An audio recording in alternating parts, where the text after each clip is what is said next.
Halo, perkenalkan nama saya Muhammad Agung Pratama dari kelas PSI B.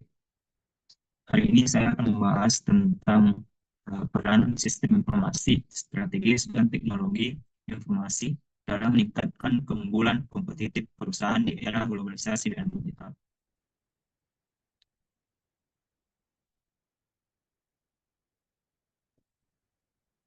Bab pertama itu sistem informasi dan keunggulan kompetitif. Bab kedua, pengembangan aplikasi perangkat lunak. Yang bab ketiga, globalisasi dan teknologi informasi. Yang keempat, perdagangan elektronik. Yang kelima, etika dalam sistem informasi. Dan yang keenam, tren masa depan dalam sistem informasi. Bab pertama, yaitu sistem informasi dan keunggulan kompetitif. A. Sistem informasi mendukung level organisasi. Sistem informasi adalah kombinasi dari teknologi, orang, dan proses yang bekerja sama untuk mengumpulkan, memproses, menyimpan, dan mendistribusikan informasi guna mendukung pengambilan keputusan, koordinasi, pengendalian, analisis, dan visualisasi dalam sebuah organisasi. Di level organisasi, SI dapat dikategorikan menjadi beberapa jenis utama, yaitu sistem informasi manajemen, sistem pendukung keputusan, dan sistem informasi eksekutif. Kedua, bagian kedua, sistem informasi strategis dan keunggulannya. Sistem informasi strategis adalah sistem informasi yang digunakan untuk mendukung atau membentuk strategis di bisnis perusahaan. Beberapa keunggulan sistem informasi strategis. Yang pertama, SIS dapat mengotomatiskan dan mengintegrasikan berbagai proses bisnis yang mengurangi biaya dan waktu produksi. Dengan menggunakan teknologi seperti Customer Relationship Management, perusahaan dapat meningkatkan layanan pelanggan mereka. Yang ketiga, SIS memungkinkan perusahaan untuk lebih cepat dan efisien dalam pengembangan produk dan layanan baru. Yang keempat, SIS juga menyediakan informasi dan analisis yang mendalam untuk membantu manajemen dan merumuskan strategi bisnis yang efektif. Yang ketiga, keunggulan kompetitif menurut Porter dan model rantai nilainya. Misal Porter dalam punya competitive advance rating and sustaining superior performance, memperkenalkan konsep keunggulan kompetitif sebagai kemampuan perusahaan untuk bertahan dan berkembang lebih baik daripada pesaingnya. Porter mengidentifikasikan dua strategi utama untuk mencapai keunggulan kompetitif, keunggulan biaya, dan diferensiasi.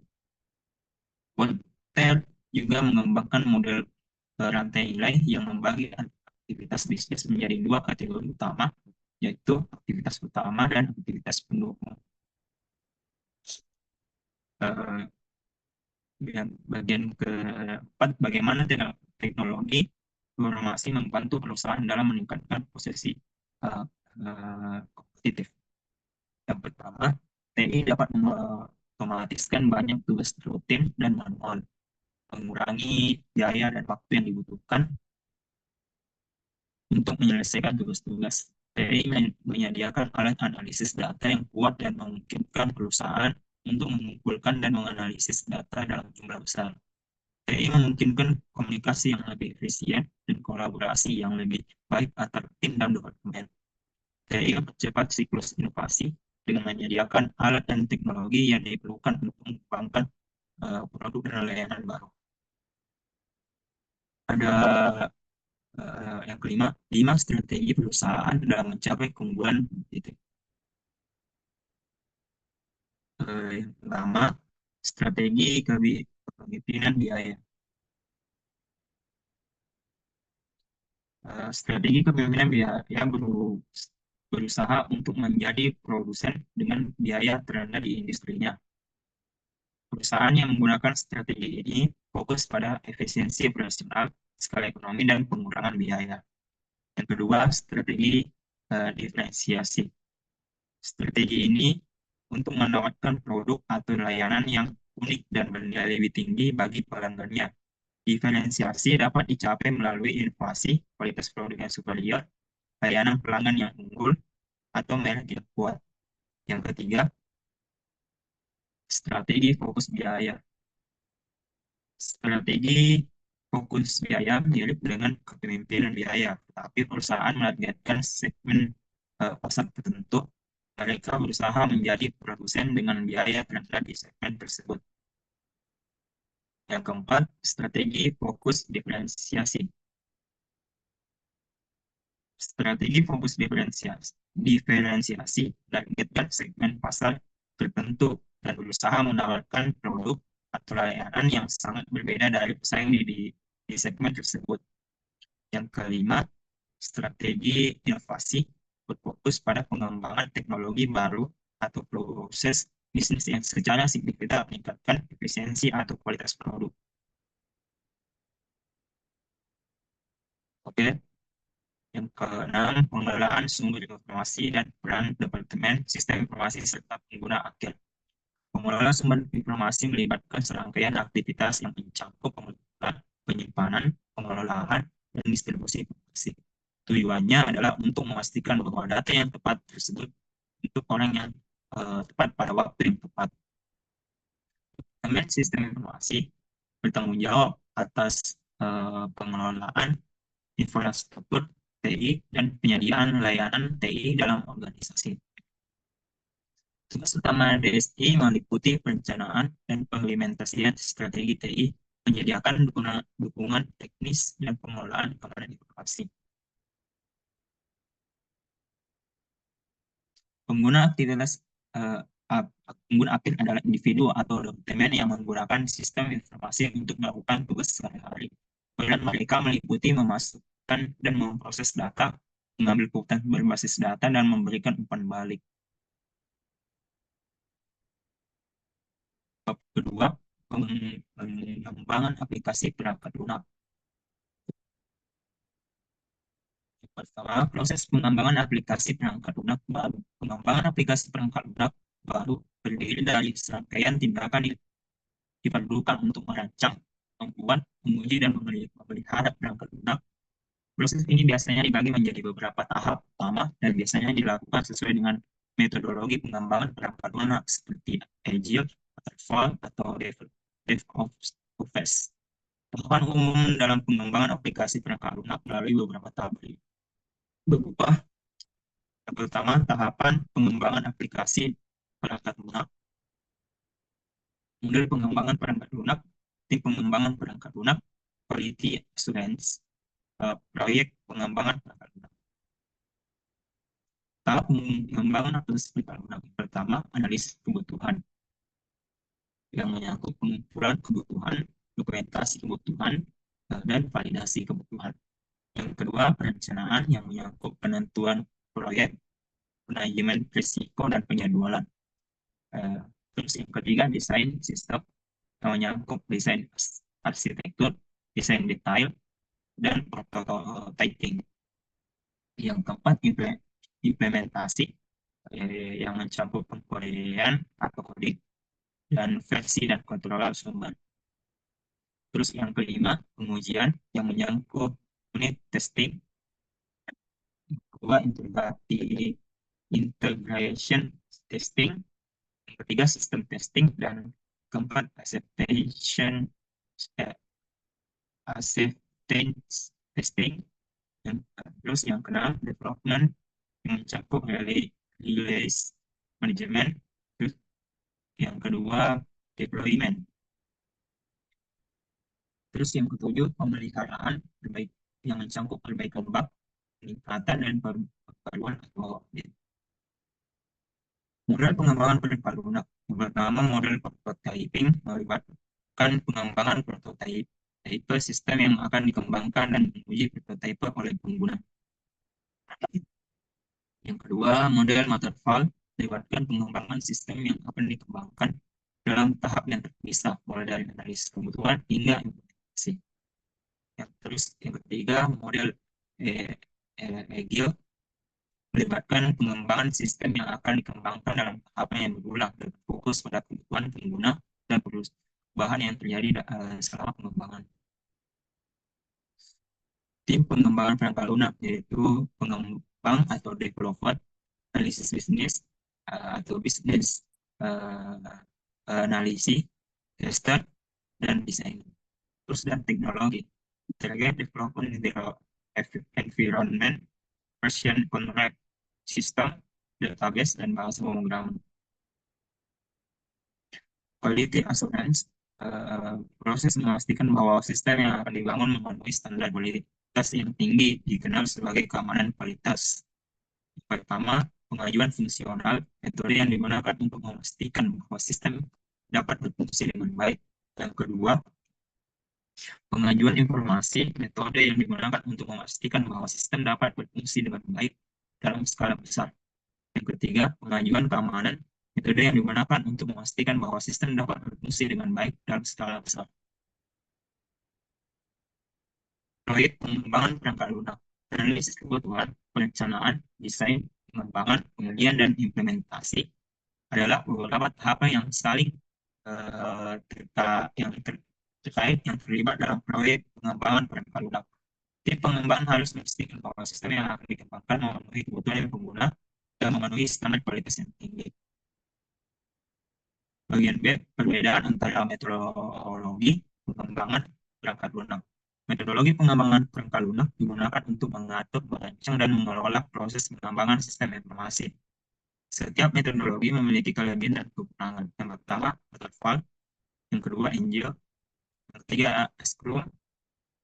Yang keempat, Kanban. Yang kelima, RAD atau Rapid Application Development. Yang keenam, Incremental. Terus yang ketujuh, Spiral. Kedelapan, Prototyping. Yang kesembilan, V-Model. Yang ke-10, Extreme Programming. Yang ke-11, Crystal. Yang ke-12, Vestal Driven Development. 13 Land Software Development. Yang ke-14, System Driven Development. 15, Behavior Driven Development. Jenis bahasa pemrograman yang digunakan untuk perangkat lunak. Yang pertama, bahasa pemrograman tingkat tinggi, yaitu High Level Programming Language. Bahasa pemrograman tingkat tinggi dirancang untuk mudah dibaca dan ditulis oleh manusia. Mereka abstrak, detail, mereka abstrahi detail perangkat kelas komputer. Contohnya Python, Java, dan JavaScript. Terus, bahasa pemrograman tingkat menengah, bahasa tingkat menengah menyediakan keseimbangan antara kontrol atau perangkat keras dan kemudahan programming. Contohnya seperti bahasa C dan C++. Terus bahasa pemrograman tingkat rendah. Bahasa tingkat rendah beroperasi dekat dengan mesin, memberikan kontrol langsung atau perangkat keras, seperti assembly language. Bahasa pemrograman script. Bahasa script digunakan untuk menulis script yang mengotomatiskan tugas atau mengelola lingkungan runtime dibentuk seperti JavaScript, PHP, Fortran, dan Ruby. Yang kelima, bahasa markup. Bahasa markup digunakan untuk mendefinisikan struktur dan presentasi informasi. Contohnya HTML dan XML.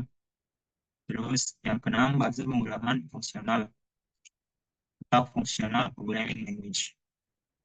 Bahasa fungsional memfokuskan pada evaluasi fungsi matematika dan menghindari perubahan status dan data yang dapat diubah seperti Haskell, Scala, dan Erlang. Terus yang ketujuh, bahasa pemrograman berbasis objek.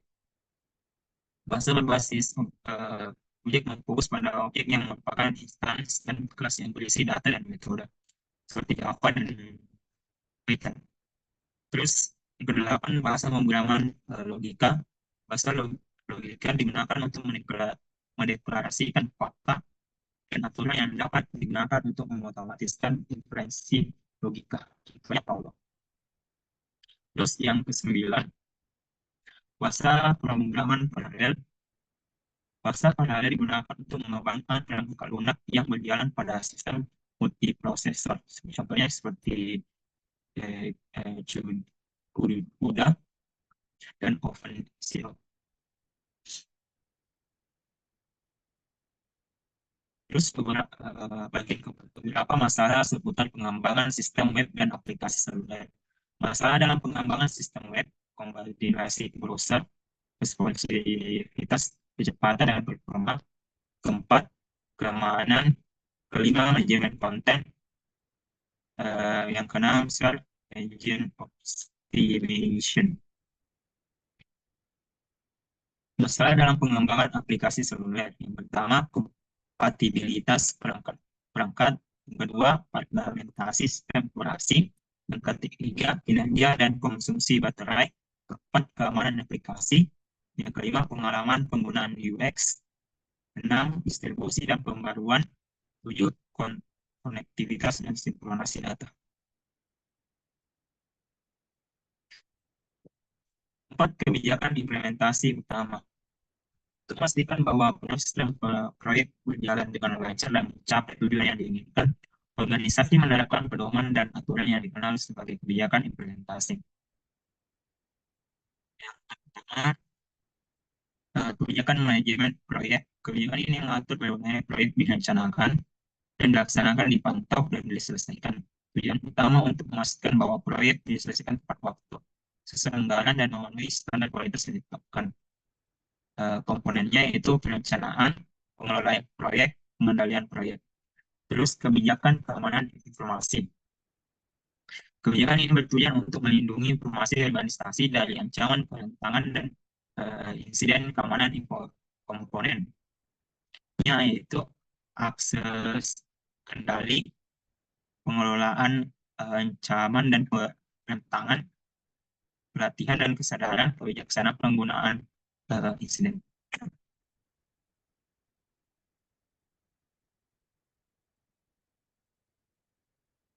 Terus yang ketiga, kebijakan pengembangan SDM. Kebijakan ini mengatur berbagai organisasi mengelola, menempatkan, dan mempertahankan karyawan.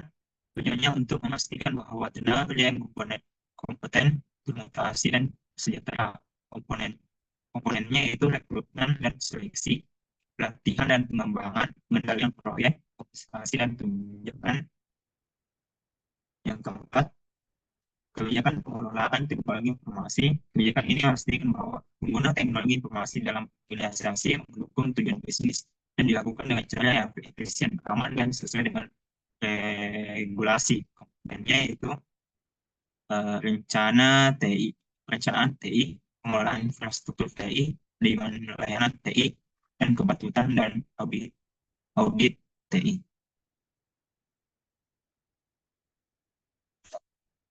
Oke, sudah waktu ketiga,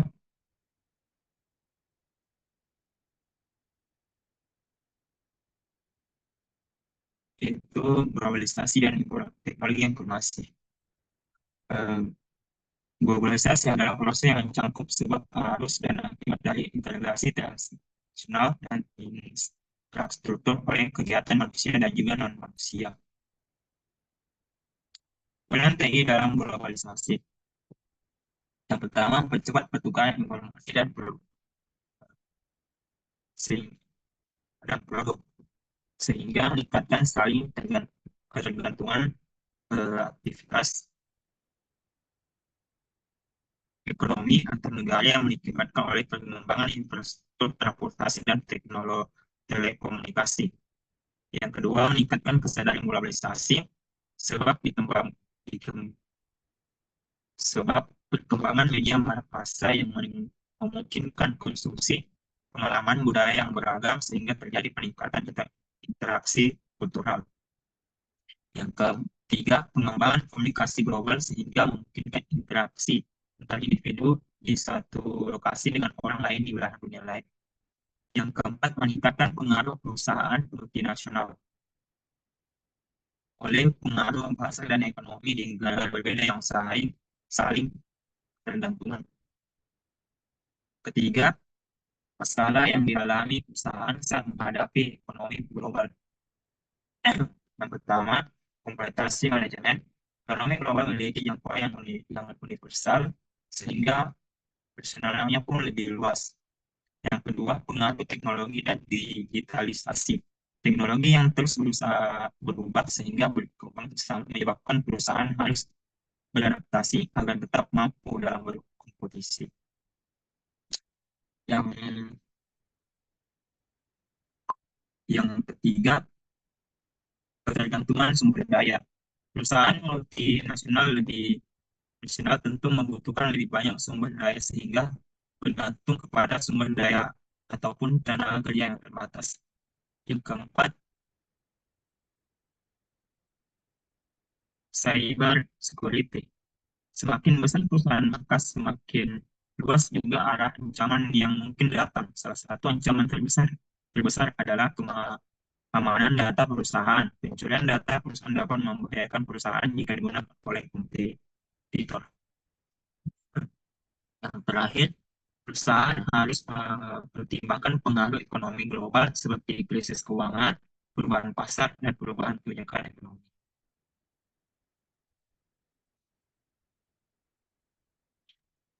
Bagian keempat,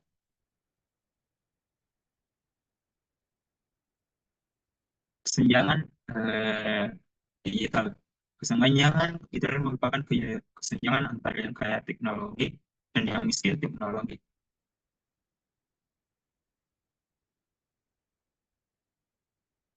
Dalam artian, kesenjangan digital adalah perbedaan antara orang-orang yang dapat dan mampu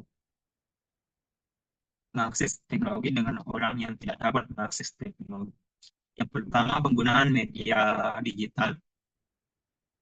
Nielsen menemukan bahwa 64% pemirsa di Asia memiliki layanan video streaming, tetapi TV tradisional masih mendominasi negara iklan. Yang kedua, penggunaan teknologi mobile. Nielsen juga menemukan bahwa penetrasi smartphone di seluruh Asia telah mencapai 90%, yang menunjukkan perubahan konsumsi media dan kebiasaan interaksi di kawasan itu. Yang ketiga, keterbelakangan digital. Nielsen menemukan bahwa hampir 40% anggaran iklan digital terbuat untuk audiens yang salah dan yang kuat unik adalah indikator kuat dari kinerja ROI.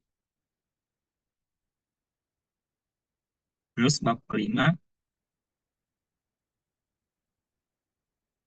itu perdagangan elektronik. Bab keempat itu perdagangan elektronik. Pertama, perdagangan elektronik termasuk ruang lingkup manfaat dan keterbatasan. E-commerce atau perdagangan elektronik merujuk pada penggunaan dan internet dan web untuk mengatraksi bisnis secara lebih formal, eh, komersial.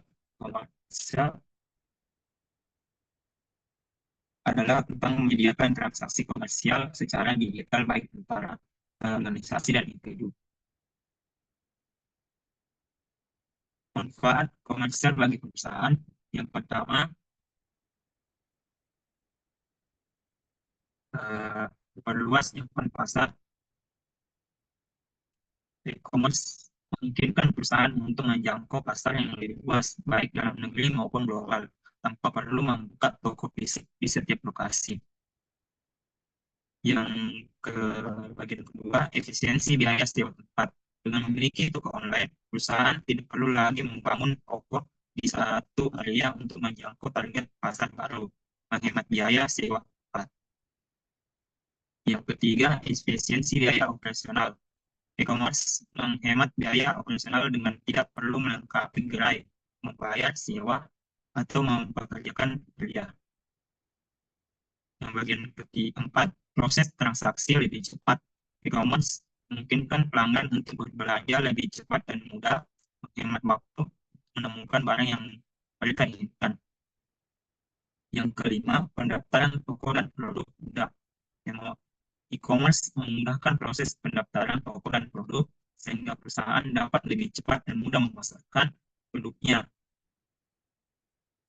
Bagian keenam, lebih hemat. E-commerce memungkinkan perusahaan untuk hemat biaya pemasaran dan periklanan serta biaya operasional yang lebih rendah.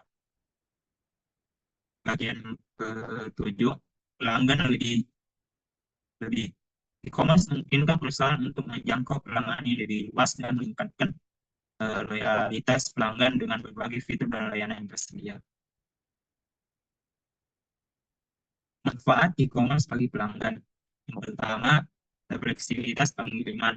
E-commerce memungkinkan pelanggan untuk mendapatkan barang pesanan melalui pengiriman dengan jasa ekspedisi, sehingga proses pengembangan eh, proses pengiriman menjadi lebih lancar.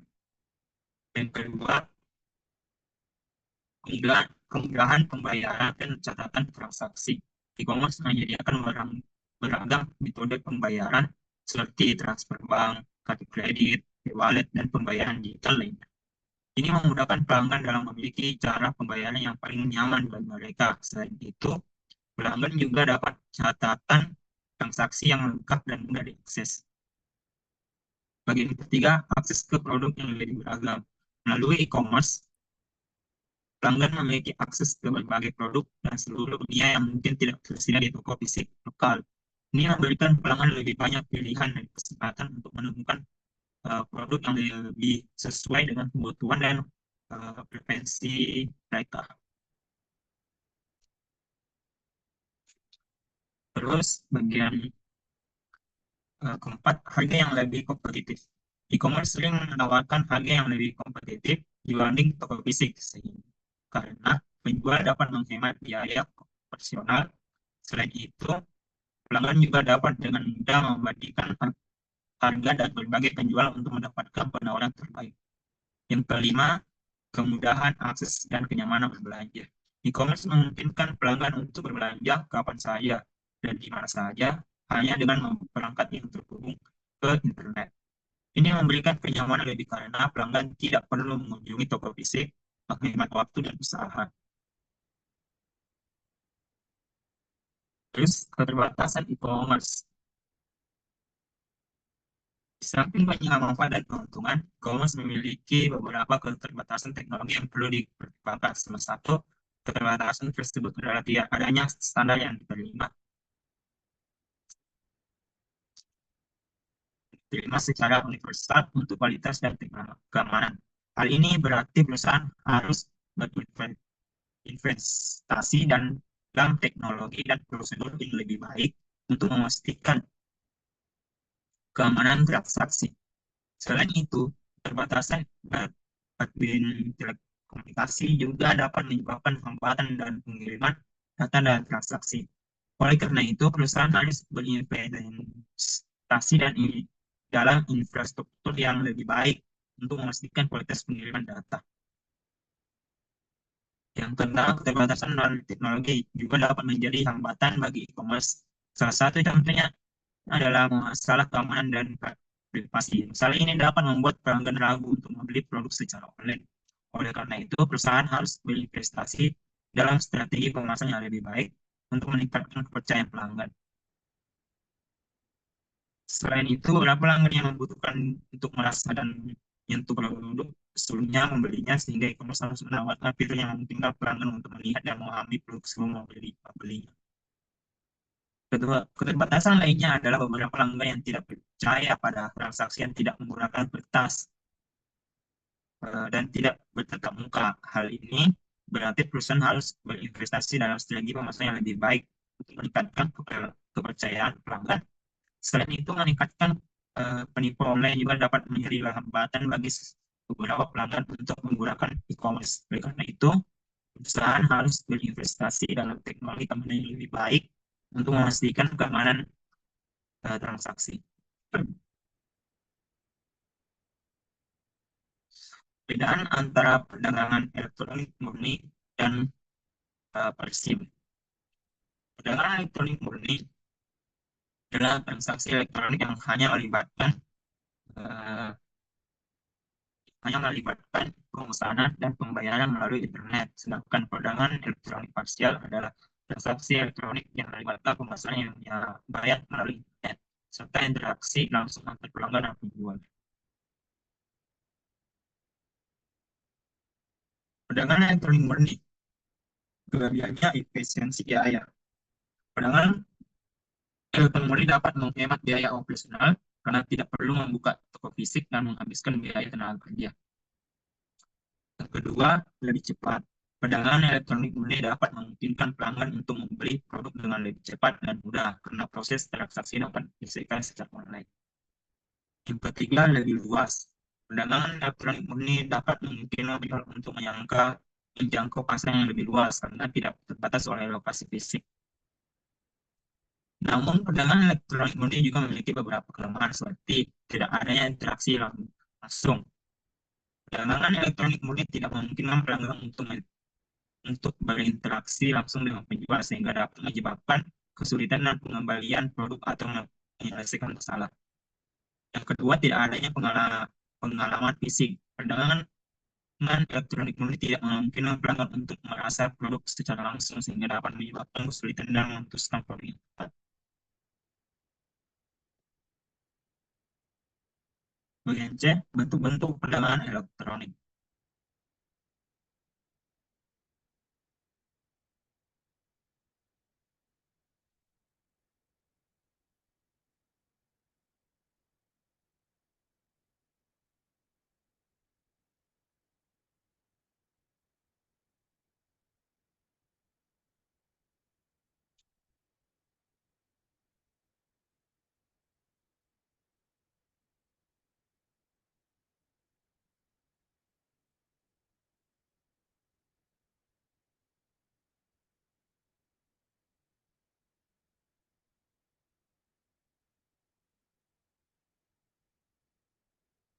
Baik, yang bentuk perdagangan elektronik. Yang pertama, Business to Business, yaitu adalah jenis e-commerce yang melibatkan transaksi antara dua belah pihak yang sama-sama memiliki kepentingan bisnis. Dua belah pihak ini saling mengerti dan mengetahui bisnis yang dijalani. Yang kedua, business to consumer. Consumer adalah jenis e-commerce yang melibatkan transaksi antara bisnis dan end user. Contoh nyata dari model ini adalah toko online seperti Amazon, Shopee, dan Tokopedia, di mana pelanggan dapat memilih, membeli, dan menerima produk dengan beberapa klik saja. Terus customer to customer adalah jenis e-commerce yang melibatkan transaksi uh, transaksi elektronik dan aplikasi pelanggan. Proses transaksi yang dilakukan ini melalui ketiga kegiatan platform online. Contoh dari ini adalah marketplace seperti Tokopedia, Bukalapak, dan lain sebagainya. Di platform ini, pelanggan dapat menjual dan membeli produk dari atau ke pelanggan lainnya. Terus, customer itu uh, usia, yaitu usia, kebalikan dari customer itu customer. Nah, di website dengan jenis ini terjadi transaksi dan konsumen ke perusahaan. Contoh dari ini adalah platform yang menyediakan jasa perorangan untuk mendukung aktivitas bisnis seperti freelancer dengan harga-harga yang beragam. Biasanya biasanya melibatkan transaksi yang lebih kecil dan lebih mudah, serta memerlukan proses yang lebih cepat dan lebih fleksibel. Bagian D, komponen utama dan pendukung khusus dalam pembayaran dan logistik. Komponen utama yang pertama pembayaran, gateway pembayaran. Komponen yang menangani otoritasi dan pengelolaan transaksi pembayaran antar pembeli dan penjual. Contohnya adalah PayPal dan Stripe. Kedua, prosesor pembayaran. Entitas yang memproses transaksi kartu kredit dan debit, mereka bertanggung jawab untuk memindahkan uang dari rekening pelanggan ke rekening penjual. Terus bank penerbit.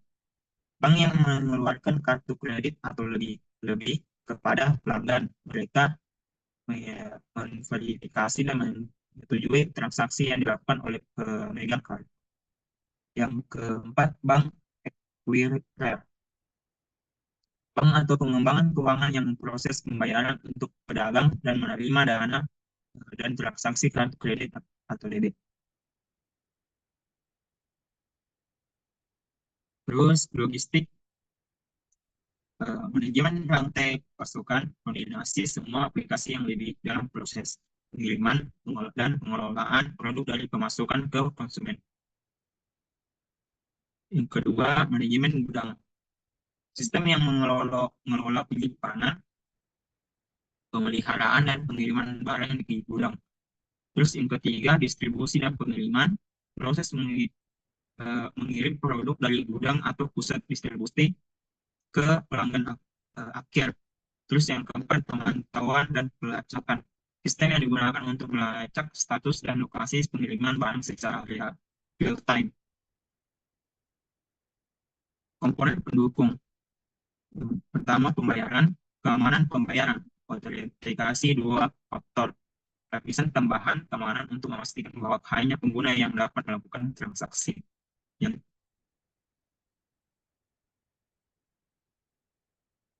yang kedua itu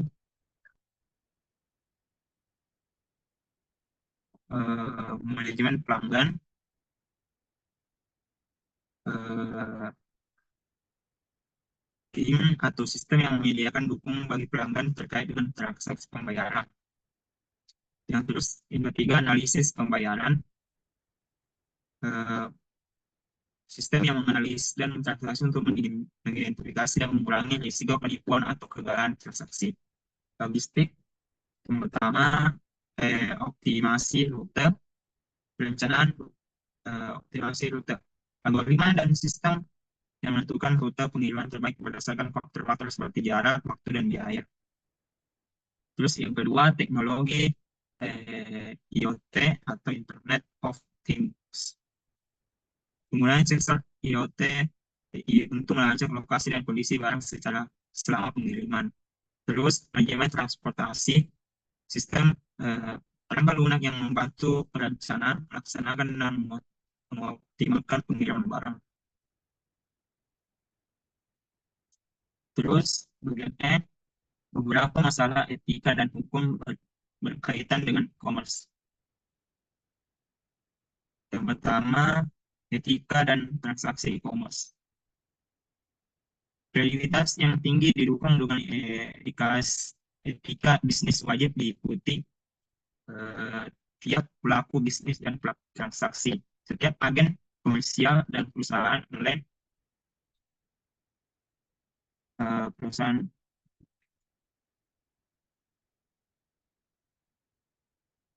online harus menyadari bahwa etika bisnis digunakan untuk usaha, menjadi usaha yang berkembang dan berlanjut. Dalam jual beli online akan memiliki kelebihan yang baik di mata konsumen jika badan untuk menerapkan etika bisnis yang benar. Terus permasalahan dalam penerapan etika bisnis pada e-commerce. Ketika implementasi perdagangan elektronik menimbulkan sejumlah pertanyaan terkait aspek hukum komersial terkait penggunaan sistem yang dibentuk oleh manajemen yang lain. Beberapa masalahnya itu meliputi asas kewenangan dan bertransaksi. Sistem hukum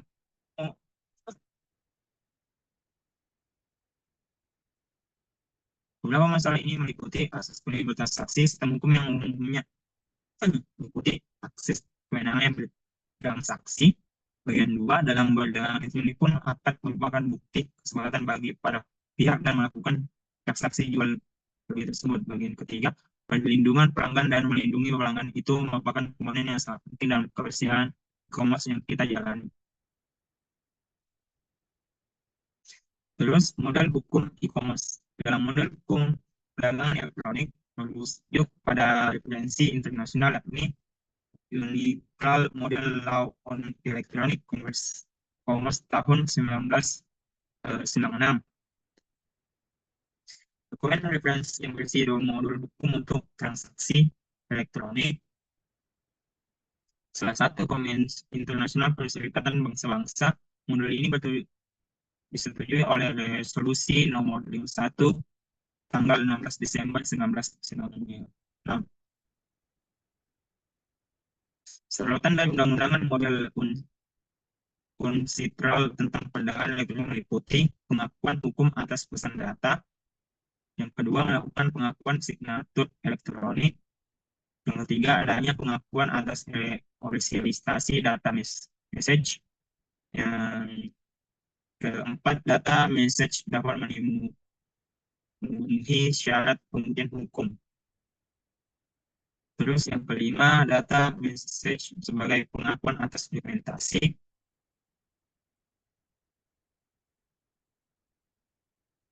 Bab kelima, etika dalam sistem informasi. Ada etika sistem informasi. Etika sistem informasi atau information system etik merujuk pada prinsip benar dan salah yang digunakan oleh individu yang bertindak sebagai pelaku moral yang bebas untuk membuat keputusan dan mengarah perilaku dalam menggunakan teknologi informasi. Etika sistem informasi mencakup aspek-aspek seperti privasi, hak kekayaan intelektual, representasi yang adil, dan non-kejahatan jabatan, serta penyimpangan implementasi etika dari pemanfaatan teknologi informasi pada karyawan dan masyarakat. Dalam implementasi dunia komputer, etika sistem informasi harus ditegakkan untuk tidak mengganggu tatanan sosial dan masyarakat.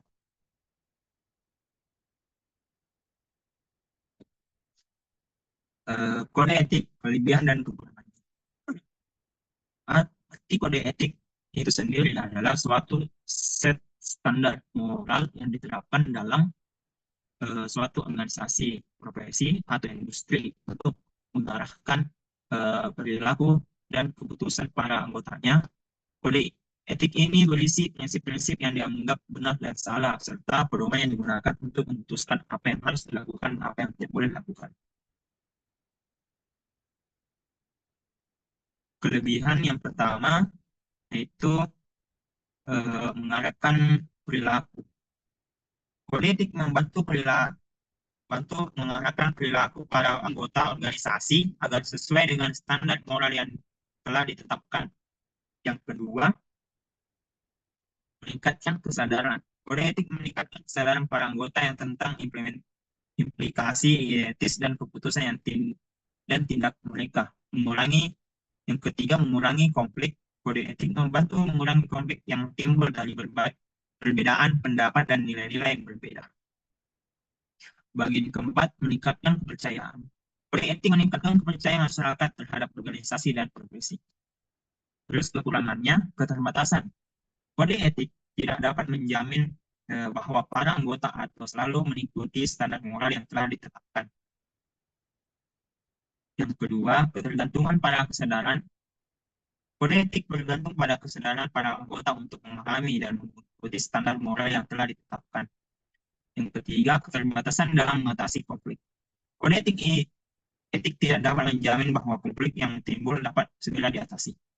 Dan yang keempat, ketergantungan pada kepemimpinan. Kode etik bergantung pada kebijakan dan pengawasan dari pemimpin organisasi untuk diterapkan dan diawasi. Dengan demikian, politik memiliki peran penting dalam mengalami perilaku para anggota organisasi dan meningkatkan kesadaran etis. Namun, kode etik juga memiliki keterbatasan yang harus dipertimbangkan dalam implementasinya. Terus bagian visi. Cek kekayaan kekayaan intelektual, hak cipta, paten, dan merek dagangan. Kekayaan intelektual adalah hak-hak yang diberikan oleh hukum untuk melindungi hasil karya intelektual seperti ide, penemuan, desain, dan karya seni. Kekayaan intelektual meliputi hak cipta, paten, merek dagang, dan hak milik lainnya. Yang pertama, cipta. atau copyright adalah hak yang diberikan oleh hukum untuk melindungi karya-karya budaya seperti buku, lagu, film, dan karya seni lainnya. Kita memberikan hak kepada pemilik untuk menggunakan karya. Hak cipta memberikan hak kepada pemilik untuk menggunakan karya-karya mereka sendiri. Yang kedua, mengubah karya. Hak cipta memberikan hak kepada pemilik untuk mengubah karya-karya mereka sendiri. Yang ketiga, mengedarkan karya. Hak cipta memberikan hak kepada pemilik untuk mengedarkan karya-karya mereka sendiri. Terus yang kedua, paten adalah hak yang diberikan oleh hukum untuk melindungi penemuan-penemuan yang baru dan berguna. Paten memberikan hak kepada pemilik untuk menggunakan penemuan. Paten memberikan hak kepada pemilik untuk menggunakan penemuan-penemuan mereka sendiri. Mengubah penemuan, paten memberikan hak kepada pemilik untuk mengubah penemuan-penemuan mereka sendiri. Yang ketiga, mengedarkan penemuan. Paten memberikan hak kepada pemilik untuk mengedarkan penemuan mereka sendiri. Terus, merek dagang. Merek dagang adalah hak yang diberikan oleh hukum untuk melindungi nama, logo, atau desain yang digunakan oleh suatu perusahaan atau induk untuk membedakan produk dan jasa mereka dari produk atau jasa lainnya. Merek dagang yang memberikan hak kepada pemilik untuk menggunakan merek. Merek dagang memberikan hak kepada pemilik untuk menggunakan merek mereka sendiri. Bagian kedua, mengubah merek. Merek dagang memberikan hak kepada pemilik untuk mengubah merek mereka sendiri. Yang ketiga, mengedarkan merek. Merek dagang berikan hak kepada pemilik untuk mengedarkan merek mereka sendiri.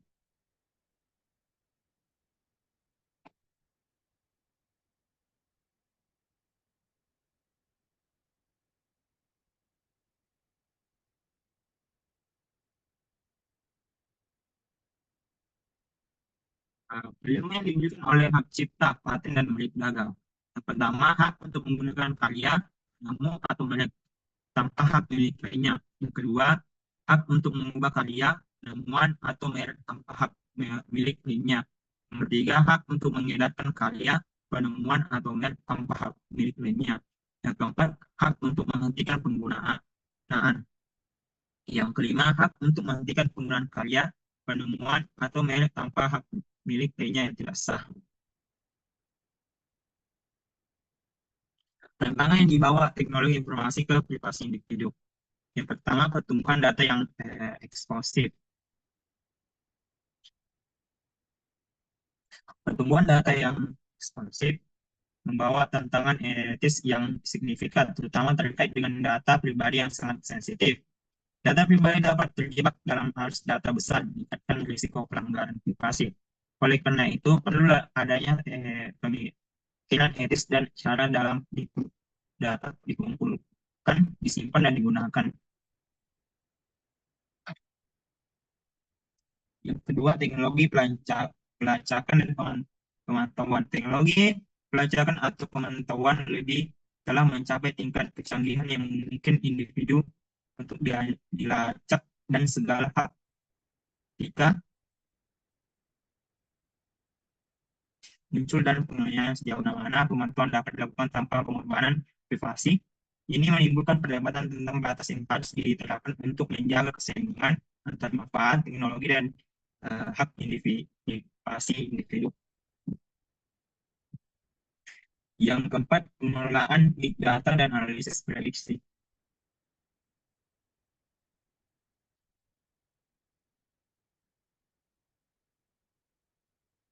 Pengelolaan big data dan analisis prediksi memungkinkan organisasi untuk mengidentifikasi tren dan pola dengan tingkat akurasi yang tinggi. Namun muncul pertanyaan etika mengenai bagaimana data pribadi digunakan untuk mengambil keputusan yang dapat mengaruhi kehidupan seseorang. Penting untuk memastikan bahwa penggunaan data ini dilakukan secara transparan dan bertanggung jawab. Terus yang keempat, keterlibatan pengguna dalam pengambilan keputusan. Tantangan yang ketiga juga muncul ketika pengguna mau diberikan kontrol atas data pribadi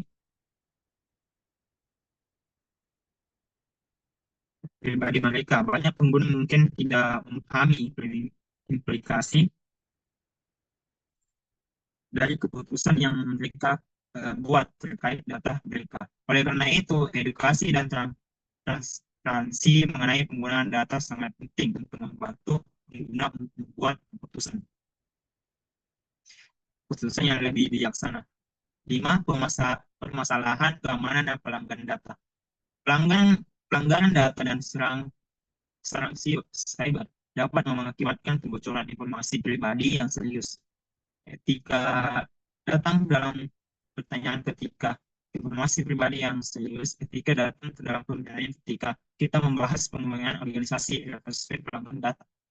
Bagaimana mereka melibatkan individu yang terkenal dampak dan bagaimana mencegah dengan implementasi kebijakan keamanan yang etis. Respon yang cepat dan transparan dari organisasi sangat penting untuk memitigasi dampak pelaksanaan data. Kurangnya kesadaran dan pemahaman. Tantangan terbesar privasi data di era digital adalah kurangnya kesadaran dan pemahaman masyarakat akan pentingnya melindungi informasi pribadi mereka. Banyak individu tidak menyadari risiko yang terkait dengan berbagi data pribadi secara berseberangan. Oleh karena itu, meningkatkan literasi digital dan kampanye edukasi sangat diperlukan untuk meningkatkan kesadaran masyarakat. Yang ketujuh, hoax dan doxing.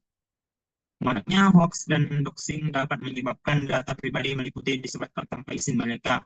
Literasi digital masyarakat yang masih rendah dan memahami kurangnya tentang pentingnya menjaga data pribadi memperburuk masalah ini, perlu adanya upaya bersama untuk meningkatkan kesadaran yang tentu bahaya, bahaya hoax dan doxing serta pentingnya menjaga data pribadi. Kedelapan, keterbatasan regulasi. Undang-undang privasi seperti GDPR membantu melindungi hak individu terhadap pengumpulan dan penggunaan data pribadi mereka oleh perusahaan yang organisasi. Namun masih diperlukan regulasi yang lebih ketat untuk melindungi privasi individu dan era digital. Regulasi yang lebih komprehensif dan menjaga yang lebih kuat akan membantu menciptakan mesin lebih aman bagi yang pribadi individu.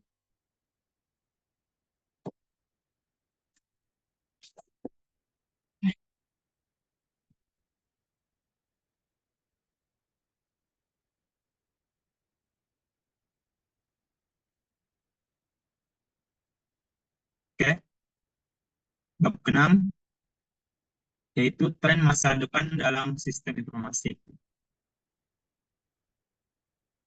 Tren masa depan dalam sistem informasi, tren masa depan mencerminkan evolusi teknologi yang terus berlangsung dan bagaimana teknologi ini akan membentuk strategi bisnis di masa depan. Beberapa tren utama yang diprediksi akan mendominasi adalah sebagai berikut. Yang pertama, kecerdasan buatan dan pembelajaran mesin. Penggunaan kecerdasan buatan atau AI mempelajari mesin learning akan semakin mendalam dan luas. Sistem informasi akan lebih mampu mengelola data secara otomatis, membuat prediksi yang lebih akurat, dan memberikan rekomendasi yang lebih baik untuk pengambilan keputusan. Terus yang kedua adalah blockchain dan teknologi buku besar terdistribusi. Teknologi blockchain akan semakin diadopsi untuk berbagai aplikasi termasuk manajemen rantai pasokan, keamanan data, dan transaksi keuangan. Keamanan transparansi yang ditawarkan oleh blockchain akan menjadi daya tarik utama berbagai industri. Terus yang kedua, Internet of Things. IoT akan terus berkembang dengan lebih banyak perangkat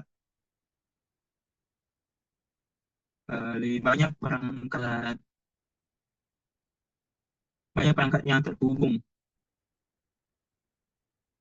menciptakan ekosistem yang lebih uh, komplain dan lebih luas, dan data yang disediakan oleh perangkat yang akan digunakan untuk meningkatkan efisiensi operasional dan pengalaman pengguna.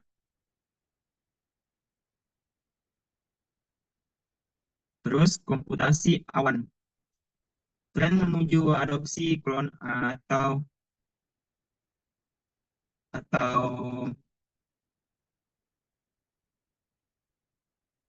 akan terus berlanjut dengan semakin banyak perusahaan yang mengalihkan infrastruktur TI mereka ke cloud. Ini akan memungkinkan stabilitas yang lebih besar, fleksibilitas operasional, dan pengurangan biaya. Terus yang kelima, analisis big data dan data science. Penggunaan big data dan data science akan menjadi lebih umum dengan alat dan teknik yang lebih canggih untuk pengumpulan, pengelolaan, dan menganalisis data. Ini akan membantu perusahaan mengidentifikasi dan pasar, memahami perilaku pelanggan, dan mengoptimalkan operasi bisnis. Yang keenam, keamanan cyber atau cyber security. Dengan meningkatkan ancaman keamanan cyber, investasi dan teknologi keamanan akan meningkat. Sistem informasi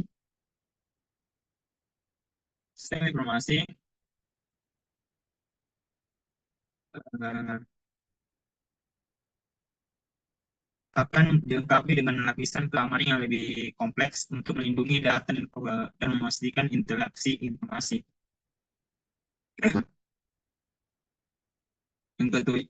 Yang ketujuh, realitas virtual atau virtual reality atau VR dan realitas tertambah atau argumen kayak reality. VR dan AR akan semakin banyak digunakan untuk berbagai aplikasi bisnis, termasuk pelatihan karyawan, pemasaran produk, dan interaksi dengan pelanggan. Teknologi ini akan memberikan pengalaman yang lebih imersif dan interaktif.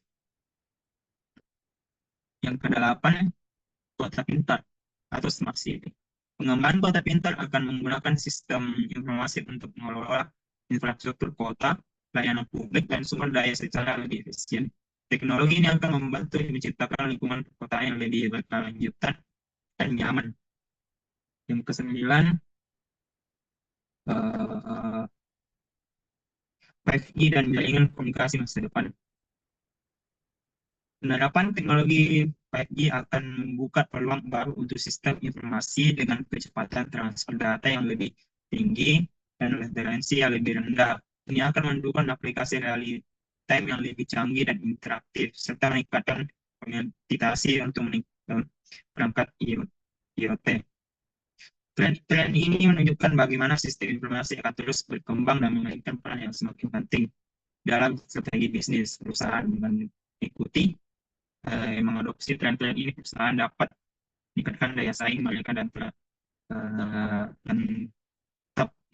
relevan di pasar global yang terus berubah. Oke, mungkin itu presentasi saya hari ini.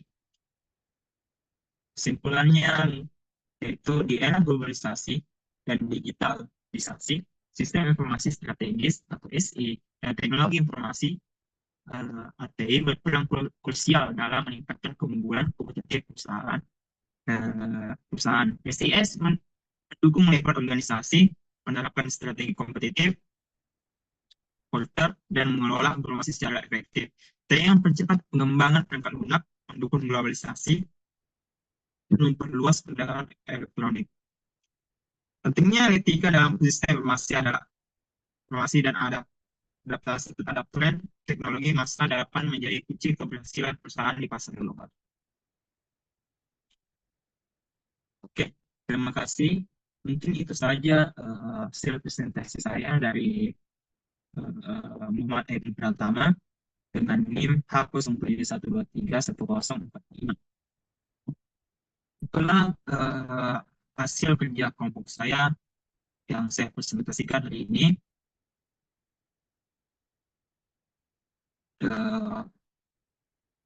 Tentang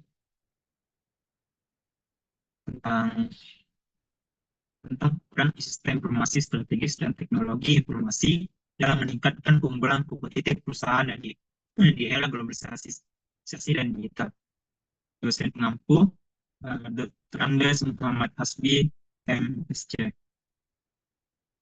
PPT ini disusun oleh Muhammad Sulfikar, Fitriani Jaya, Fadila Bisya Syahri, Muhammad Eki Pratama, Novi Rizkia Asahra, dan Kalika Sabita Ali. Oke, sekian hasil presentasi saya hari ini. Jika ada kekurangan dan kelebihan, mohon dimaafkan.